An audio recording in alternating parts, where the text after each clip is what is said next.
Salutations and fist bumps, folks. Welcome back to the grid. Superman had a lot of little details and was a dope movie that we now have to discuss, especially as it pertains to the overarching flow of the DCU. So, as per usual, we have a whole lot to get through and not a whole lot of time. Let's ride. The opening image of Superman is the early artwork possibly inspired from the first issue, which clues the audience, us, into what the feel of this movie will be.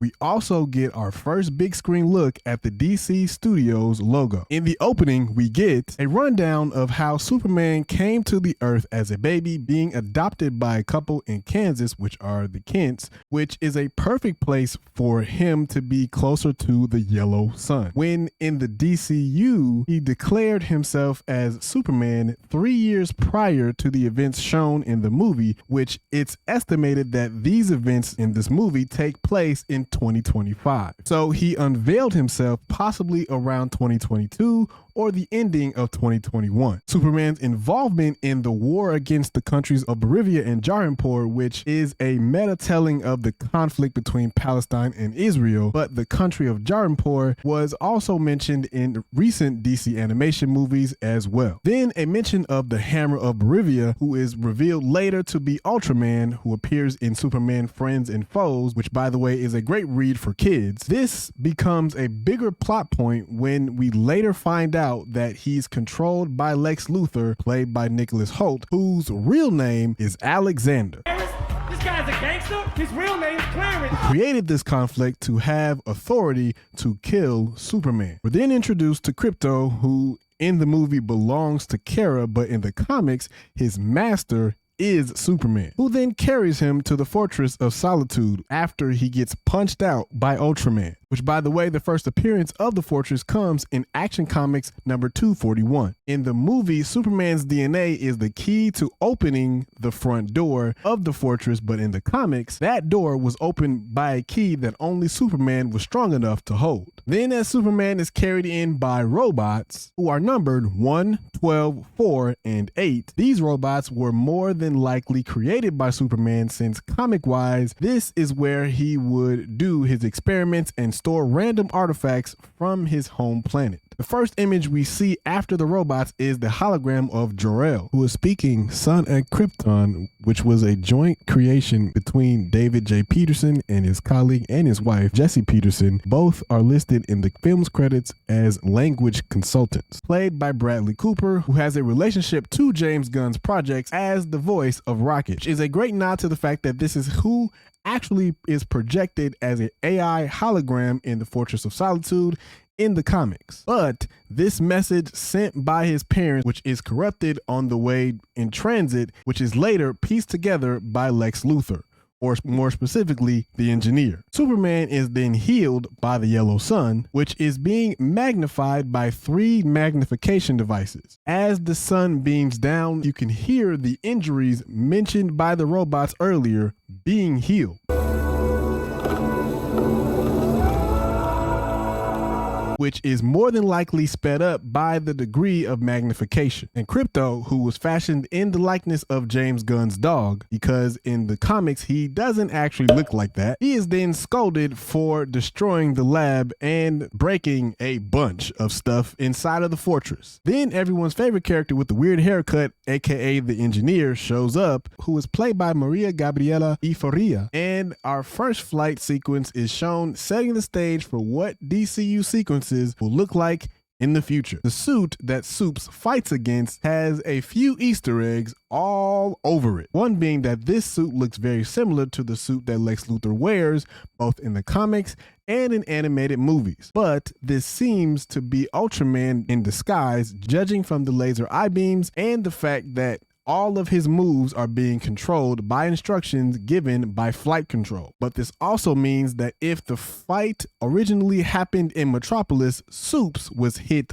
really hard. As another command is given, you can see a move list shown on the left side of the monitor, which includes an I-beam move, ground and pound moves, and a large array of different punches, which is confirmed by Otis in his comments about the 2,500 fighting moves they've surveyed while studying Supes fights. The operating system here seems to be called Skill Selector, and as the fight continues, you can see Luthor Corp on the building, which looks very similar to the place that Spidey and MJ land in No Way Home, which, by the way, Cleveland serves as the primary location for Metropolis, with filming taking place in iconic spots like the Terminal Tower, Cleveland City Hall, and the Leader Building, which is used for Daily Planet exterior shots. As Supes is thrown to the ground, he breaks concrete and a water pipe, and then is saved by local man Molly from Delaware, who recently renewed his driver's license, noted by the fact that it expires in 2028.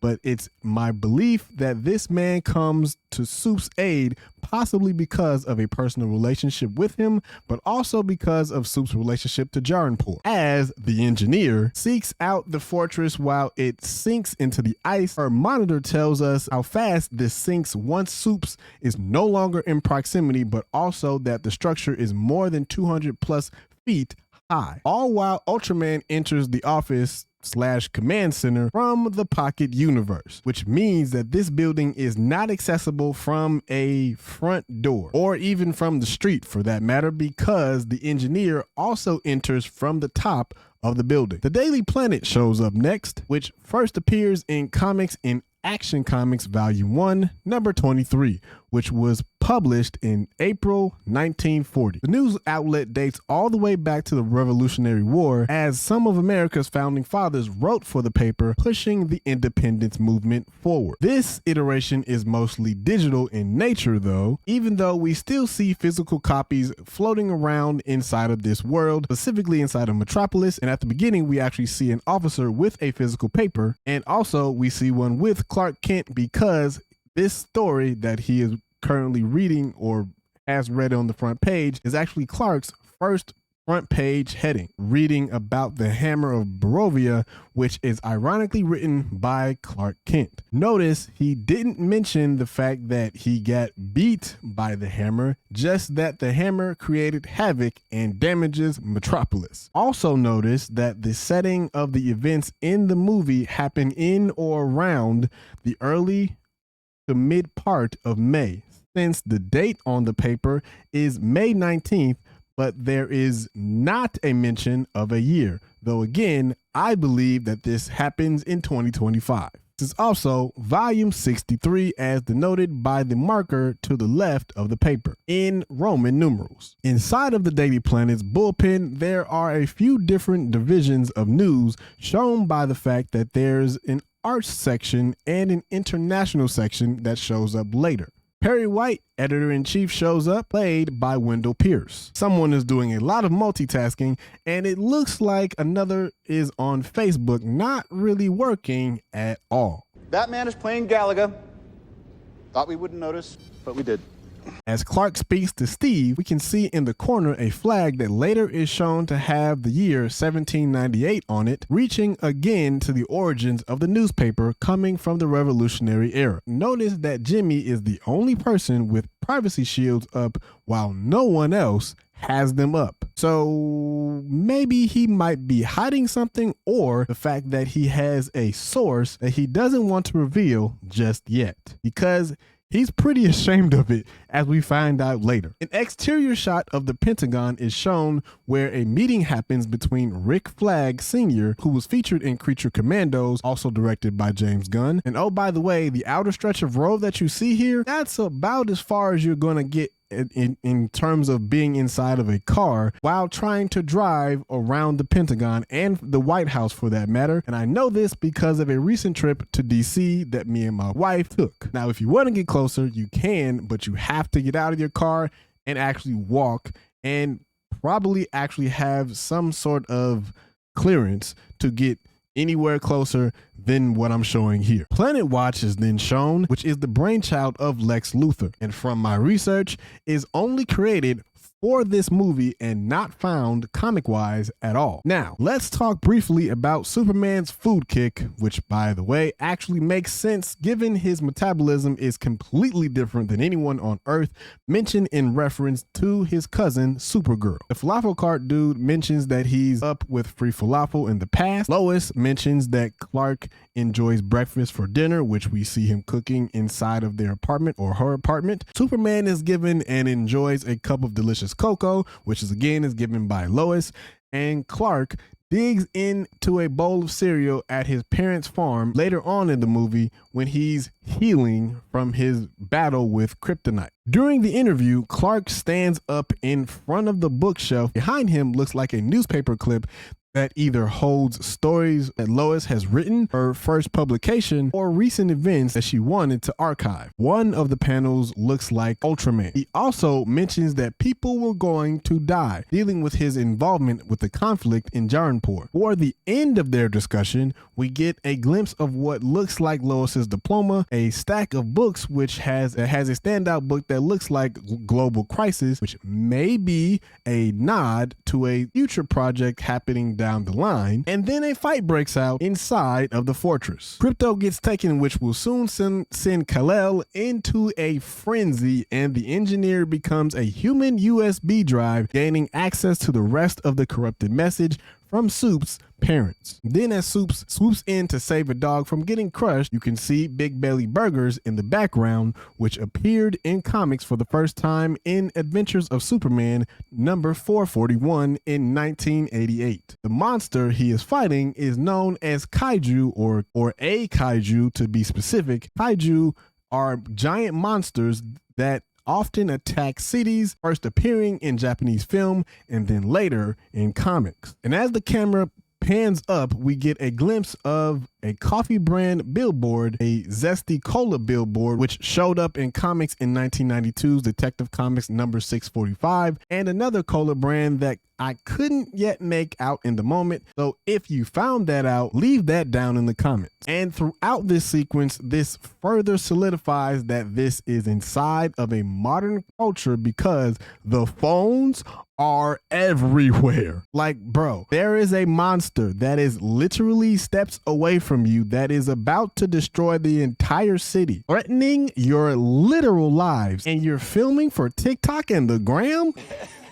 Are you kidding me? Come on, man. But the GBS News calls Kaiju thing because even they don't really know what it is. GBS News was also featured in Creature Commandos on the sons of Themyscira crossing into Pakistan. You can also see that insurance companies probably hate to see Superman coming because they know that damage is going to be very, very high. Then homie starts breathing fire, which obviously flows into the office building, which almost cracked under the weight of the monster and Superman. Why? I say again, why are y'all still standing there? Soups then takes to the air. You can see what looks like a high-rise building for the Lord Tech Corporation. By the way, Lord Tech is a company run by Maxwell Lord, played by Sean Gunn in this movie, which is in Metropolis. The company is notable for being the owners of the Justice Gang inside of the DCU, and is also notable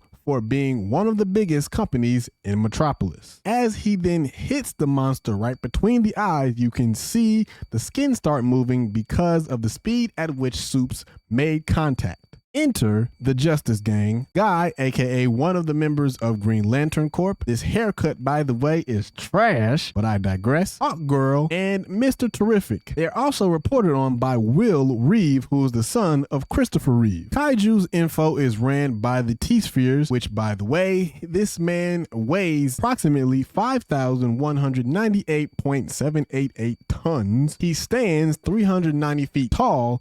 And in this shot, we can also see that Terrific is using a Dvorak keyboard and not the standard QWERTY keyboard, a possible reason for his increased speed in typing his algorithms. Hawk Girl gets Blink Attack, played by Isabella Merced, who was also featured in The Last of Us Season 2, who also said that flying on a rig was harder than she originally thought. After Kaiju is killed, we get our first sighting of the word metahumans in the DCU, again reported by the GBS News. And the remaining message from Soup's parents is leaked by Lex Luthor and his crew, creating a conflict between Metropolis and Superman, which is further broken down by the Sphere, a sort of talk show for Metropolis. In the comics, Sphere is an extraterrestrial artifact from the world of New Genesis. As the city turns on him, you can see that they actually fixed in post the weird shot that was shown inside the trailers that showed people that didn't necessarily need to be there. And as Lois and Supes have a heart-to-heart, he mentions an imp, which formerly known as a fifth dimensional imp, which is being smacked with a Green Lantern bat.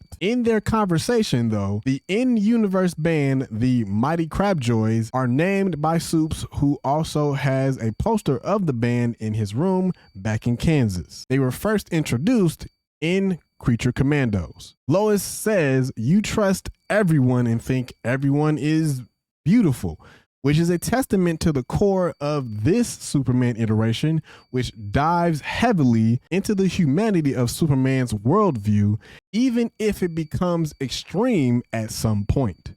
Because he does what he does because he believes in the goodwill for everyone around the entire globe. Frank Grillo escorts Superman to what seems to be known as Project Planet Watch to the government. This, by the way, is the third time that we've seen him in a situation like this, specifically inside of superhero movies, I might add. Rex Manson, aka Element Man, makes his on-screen debut as the pawn used to bring down Superman, because he then turns into kryptonite because he's forced by Lex Luthor, and later on turns into something like a sun to help restore Superman's power. Lois tries to figure out Luthor's connection to Jaren Porter's conflict, not yet knowing that the conflict was to take down Superman to begin with. On her screen, you can see a book written by Luthor called A Better World, which was a part of the DCAU, which was a Justice League episode, A Better World Part 1, an episode in which Luthor has become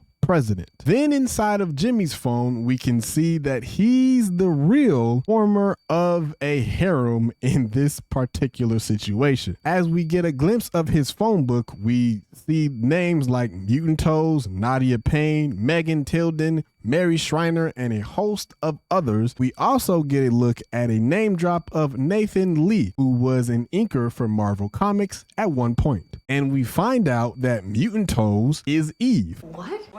Lex has coding monkeys, which is a developer term used to sometimes describe developers to other developers who are trashing Supes online, most likely on Reddit, using the hashtag Secret Harem. And Crypto is chasing Squirrel. Jimmy finds himself in a dip-off portion of Metropolis that reminds me of a part of Gotham. We won't get into that just yet. Just to meet Mutant Toes, who, by the way, is obsessed with herself. Do you see these earrings? Then the Hall of Justice appears, which is the house of the Justice Gang at the moment, but will probably be the house for the Justice League later on. Inside, we can see Hawkgirl reading Thursday's paper, which shows the events between the starting paper that we saw earlier in the movie and now have taken 3 days to occur. On the paper, the front page reads, U.S. defies Geneva Conventions, which violations of the Geneva Conventions encompass a range of actions that disregard the rules of international humanitarian law during armed conflict. These violations include, but are not limited to, attacks on civilians, torture, hostage taking, and the denial of fair trials, which is exactly what has happened to Superman. And since he willingly gave himself up, this would fit perfectly and was probably or potentially written by Lois Lane. Lois then scolds the Justice League for leaving their friend in a pocket universe and storms off. Her license plate, though, struck me as something that will probably be a James Gunn type of Easter egg, because this could be a hidden nod to the Adventures of Superman number 474, where in that comic, more of Clark's origin story is revealed as a teenager. Terrific then comes after her and has the slowest garage door opening of any movie that I've ever seen. This then leads to a fight scene that shows the absolute brilliance of Mr. Terrific's character, because not only does he find out where the pocket universe actually is, he single-handedly whoops the soldiers that were placed there to protect the entrance. All to the background music of 5 Years' Time by Noah and the Whale, which actually shows up in classic James Gunn format, playing on a radio in the actual world to set the stage for the action backdrop that is coming up. Also, notice his hand placement for the invisible keyboard stays in the same area in the Dvorak keyboard structure when directing the T-Spheres to hack the Pocket Universe tech. After Element Man decides to change, removing the kryptonite, I get my powers from the yellow sun, which is something that we saw him do earlier in the movie. But this is a response to Element Man's question of why are you still gross looking, which is also ironic for two different reasons. One, because actor Anthony Carrigan had been told that he should quit acting because of his alopecia, and I'm glad that he didn't. But two, we realize that Clark doesn't actually understand this side of who he is just yet. Possibly because he hasn't had to go up against that type of situation very much. But also remember, he only recently, within the last 3 years, told the world that he was Superman, meaning that he's still finding stuff out in this current world of the DCU along with everyone else. Terrific's one-liners are the main reason why I went back to see this movie in general. One of those being, whoa, an anti-proton river, which looks like something serious, and it actually really is. The anti-proton, pronounced P-bar in technical terms, is the antiparticle of the proton. Antiprotons are stable, but they are typically short-lived, since any collision with a proton will cause both particles to be annihilated in a burst of energy. And in this instance, that river leads to a black hole where Ultraman goes to die later on. And it is very clear that Lois is a newbie in this type of situation and genre, because she says, well, do we just repel it?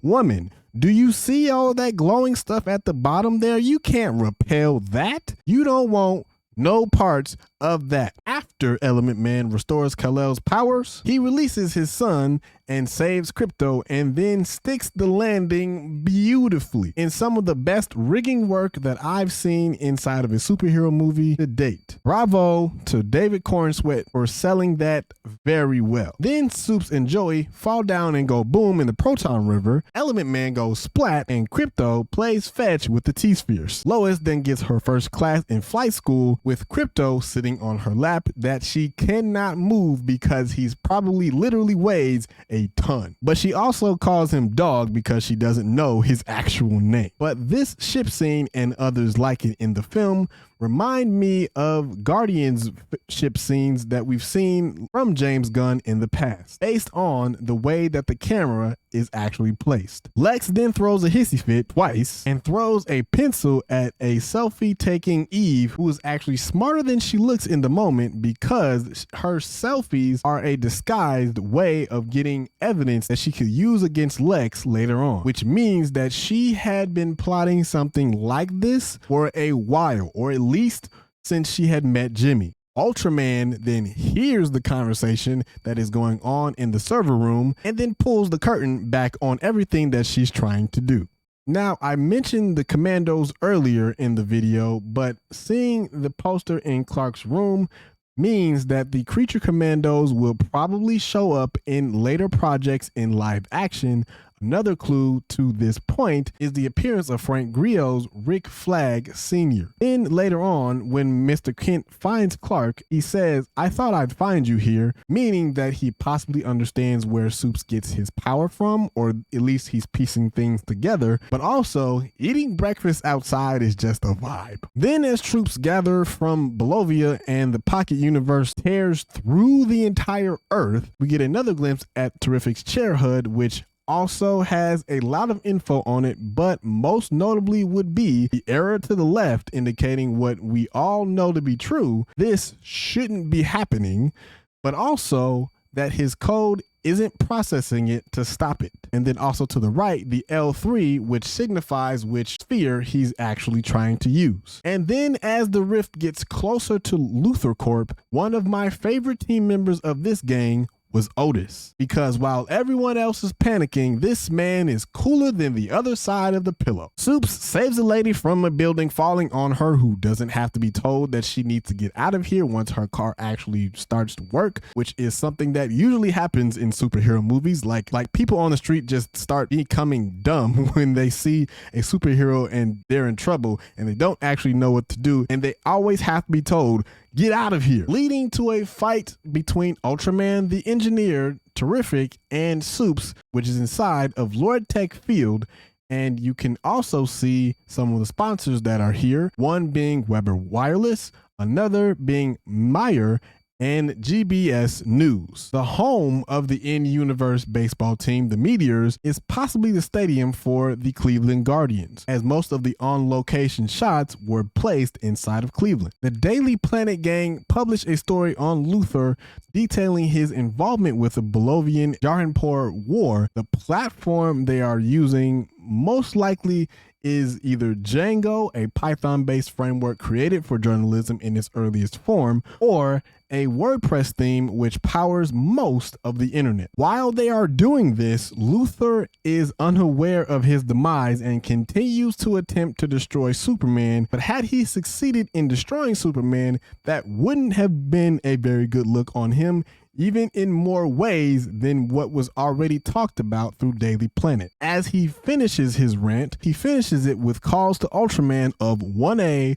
1A, 1A, 1A, which makes sense because that would be one of the most basic moves to teach the Superman clone, and looks to have been the first command ever given to him, because literally all it is a punch and another punch and another punch, which kind of feels like an injustice type of situation in terms of playing a game, which is kind of what they're doing when they're giving these instructions. Then Lex's saying of brain beats brawn backfires on him when Clark summons Crypto, which the whistle is the comic accurate way that he would do so. He then plays fetch again and Ultraman is thrown into a black hole. The rift continues and we're getting a sighting of a familiar face if you've watched Quantico. Shelby Wyatt, aka Johanna Brady, who was married to Vigilante from the Peacemaker series, starred in video game High School and also voices Princess Yu. Superman bursts into Luthor Corpse,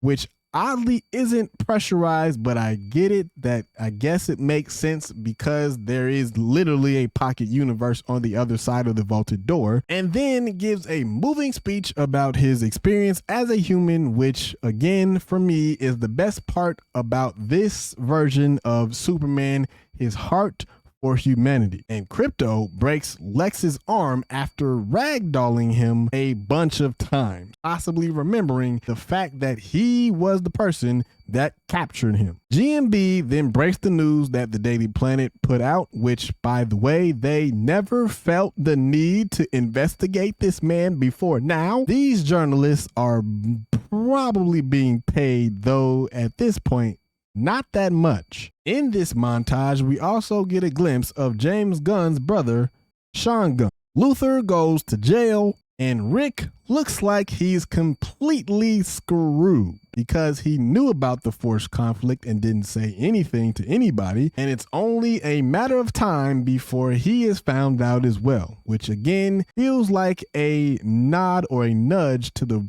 fact that he will probably bring about the Creature Commandos, which is why I think that the Creature Commandos in live action are not that far away. And then Lois and Clark do the iconic kiss in the air scene that we've seen in animation and in comics, leading us to a heartwarming montage of Clark as a kid with the Kents as his parents, being shown this time by robots because it soothes him. And the song in the backdrop is Punk Rocker by Teddy Bears featuring Iggy Pop, a callback to the earlier conversation between Lois and Clark about what it means to be a punk rocker. And the final shot of Clark and John with Clark in the Superman pose is super dope because he obviously is Superman, but also because it's what most dads do with their sons. At least that's what I've done with mine a few times, and actually his namesake is Superman. But that's all the Easter eggs that I found inside of my dive into Superman. I loved doing this and diving deeper into this movie. It was such a joy to do and watch in theaters and actually understand all of the things that went around making this movie. But until next time, y'all be smooth. Blerd out.